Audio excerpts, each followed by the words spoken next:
warahmatullahi wabarakatuh. Perkenalkan, nama saya Nur Ahmadani dari Prodi Ekonomi Syariah dengan NIM 2440-2066. Baik, di sini saya akan menjelaskan materi tentang eksternalitas dalam ekonomi. Ketika kita menjalani aktivitas sehari-hari, dari hal kecil seperti menyalakan motor sampai hal besar seperti membangun pabrik, sebenarnya ada banyak dampak yang tersebar di sekitar kita.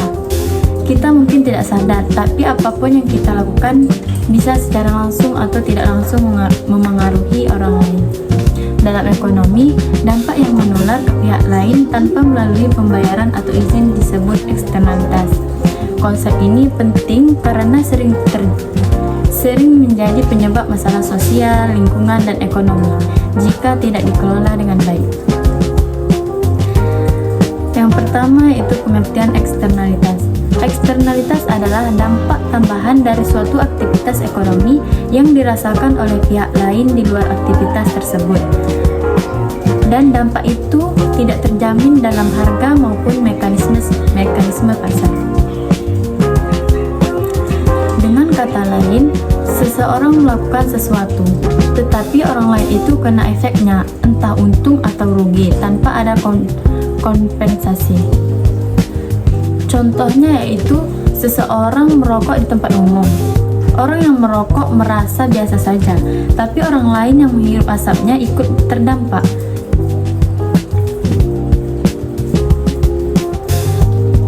Ini tidak masuk ke harga rokok, tetapi dampaknya nyata. Eksternalitas terjadi karena pasar tidak bisa mengatur semua dampak sosial, sehingga ada manfaat atau biaya yang tidak dihitung. Ciri-ciri eksternalitas.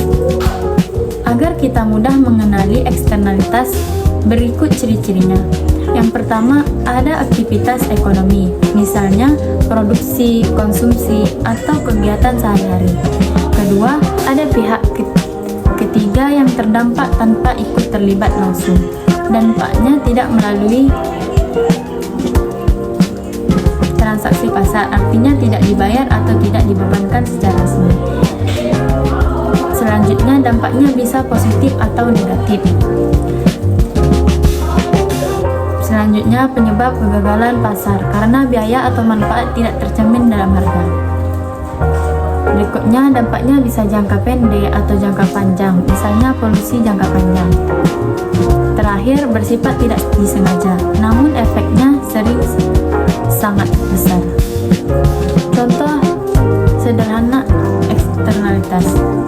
Eksternalitas negatif: polusi udara dari motor atau mobil atau pabrik, asap rokok di ruangan pabrik, sampah plastik yang dibuang sembarangan lalu mencemari laut, kebisingan dari tempat karaoke atau bengkel, pabrik tekstil membuang limbah berwarna ke sungai. Eksternalitas positif: tanaman hijau yang dirawat seseorang sehingga lingkungannya lebih sejuk, rumah yang renovasinya rapi membuat lingkungan lebih estetis, orang yang divaksin memberi keuntungan bagi orang sekitar, mahasiswa yang belajar keras lalu berbagi ilmu ke teman-temannya, jalan depan rumah dipasang lampu tambahan oleh keluarga. Dampak eksternalitas yaitu dampak negatifnya. Eksternalitas negatif bisa mengakibatkan kesehatan masyarakat memburuk, biaya pengobatan meningkat, kerusakan lingkungan jangka panjang, penurunan produktivitas kerja, berkurangnya kualitas hidup, kerugian ekonomi seperti hasil panen turun, ikan mati, atau air bersih terkontaminasi.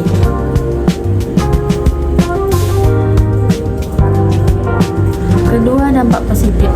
Eksternalitas positif memberi manfaat seperti lingkungan lebih nyaman dan bersih, produktivitas meningkat, biaya kesehatan lebih rendah, masyarakat lebih aman dan teratur, nilai properti meningkat, kesejahteraan sosial lebih merata.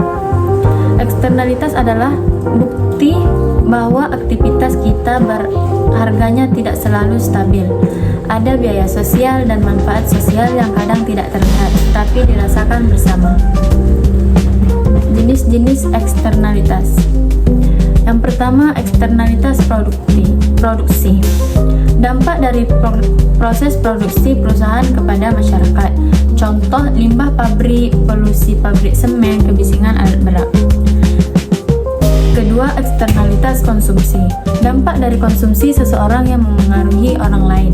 Contoh asap rokok, suara musik keras, perilaku konsumtif yang memicu kemacetan. Yang ketiga, eksternalitas positif.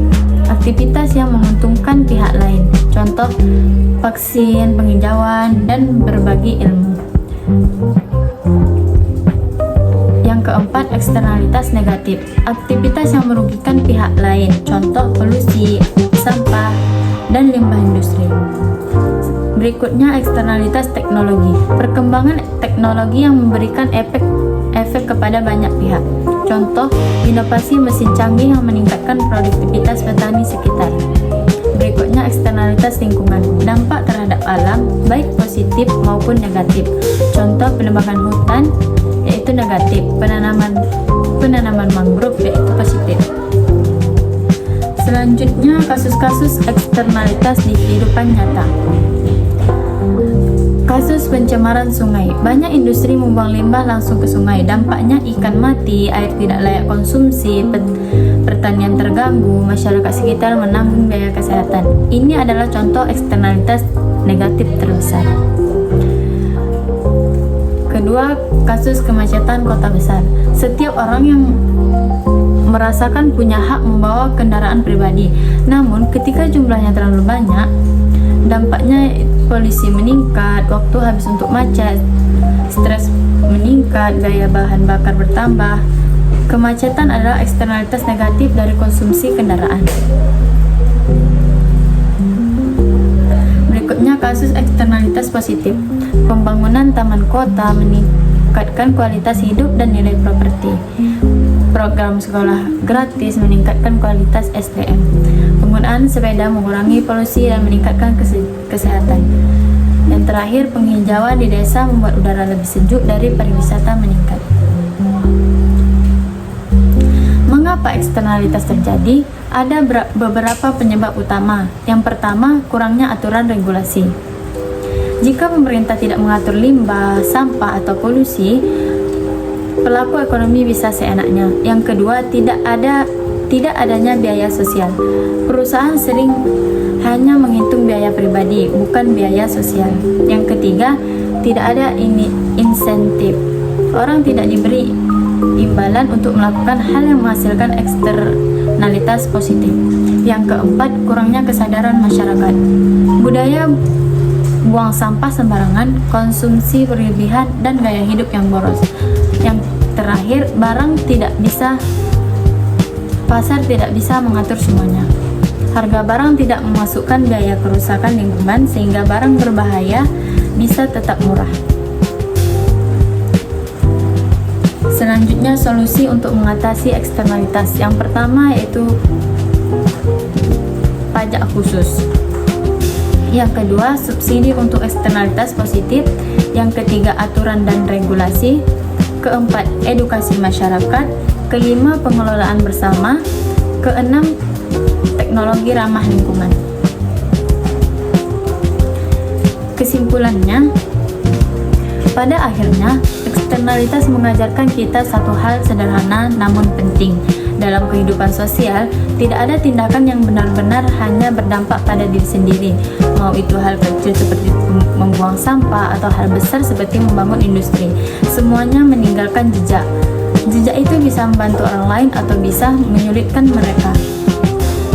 Ketika kita memahami eksternalitas, kita belajar melihat bahwa keputusan ekonomi bukan hanya soal untung dan rugi pribadi, tetapi juga tentang bagaimana keputusan itu memengaruhi orang lain di sekitar kita. Secara konseptual, konsep eksternalitas mengajak kita untuk lebih sadar bahwa udara yang kita hirup adalah hasil keputusan banyak orang. Sadar bahwa sungai yang kita gunakan terbentuk dari kebijakan dan perilaku masyarakat. Sadar bahwa lingkungan nyaman adalah hasil dari kerja kolektif, bukan hanya satu individu. Jika kita ingin hidup di lingkungan yang lebih sehat, nyaman, dan adil, maka kita perlu mulai dari diri sendiri. Mulai dari hal kecil, buang sampah pada tempatnya, mengurangi polusi, menghargai ruang publik, dan ikut menjaga lingkungan. Ketika banyak orang melakukan hal kecil secara konsisten, dampaknya bisa menjadi eksternalitas positif yang besar bagi masyarakat. Baik, mungkin cukup sekian yang dapat saya sampaikan. Kurang dan lebihnya saya mohon maaf. Akhirul kalam, assalamualaikum warahmatullahi wabarakatuh.